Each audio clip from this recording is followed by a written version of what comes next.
Dastlabki sinov muddati 3 oydan korxonalarning rahbarlari, ularning o'rinbosarlari, bosh buxgalterlar yoki alohida bo'linmalarning rahbarlari uchun 6 oydan ko'p oshmasligi kerak. Dastlabki sinov muddati ish stajiga, shuningdek har yilgi mehnat ta'tilini beruvchi ish stajiga ham qo'shiladi. Dastlabki sinov muddatidagi xodimlarga mehnat normalari to'liq tatbiq etiladi.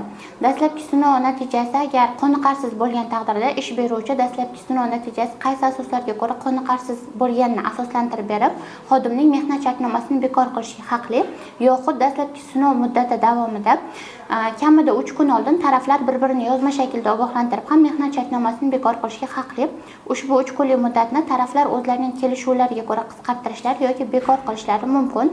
Ish beruvchi tomonidan mehnat shartnomasini bekor qilishni kechiktirishga yo'l qo'yilmaydi.